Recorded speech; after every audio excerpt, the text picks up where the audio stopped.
I'm Andy Swann. I create simpler, better, more human organisations. 8 out of 10 people hate their jobs and they only go there to pay the bills and have a beer at the weekends. And that just seems tragic to me. It just seems like a complete underutilisation of people. And if people do hate their jobs that much, it must be costing the organisations lots of potential productivity and success. So I just decided to do something about it.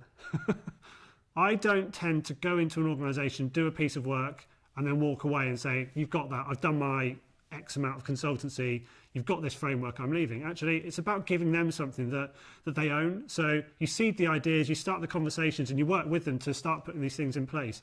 And you know that you could kind of slip out the back door, but there would still be momentum there. It wouldn't just stop. So for me, that's success. Before I go into the organisation, it's quite often I pretend to be a customer, or I hang around reception and get an idea of what it's like in that organisation, or what the outside world is experiencing when they engage with that organisation. I might be completely hands-on. I might be the person leading the hugging, or in the middle of the singing, or being the person who demonstrates. There's on a ridiculous occasion, I might be sat in the middle of the boardroom table when they walk in, just to kind of confuse them and make them think, well, why is that happening? And then you start the conversation. Well, why do you think I'm sat here? And occasionally, very occasionally, people will walk in, and because you're sat on the table, they'll sit on the table too. Yeah, there's always that look when you say it. Oh, we're going to sing now, and I want you all to hug, and the kind of stern looks. But you do it, and if no one moves, you go and grab someone yourself and hug them, and it starts things off. Resistance is a very key part of what I do, and for me, resistance is kind of the fun part,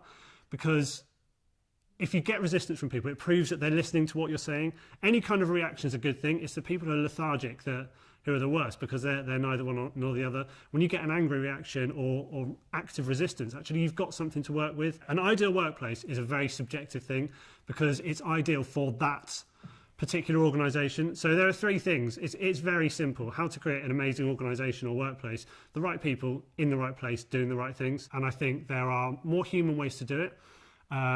More people-focused ways to do it, that actually, if we open things right up, if we're honest, if we trust more, actually, it can be more fun, but it'll be more rewarding for everyone. The organisations will be more successful, the people in them will be happier, and everyone's going to benefit.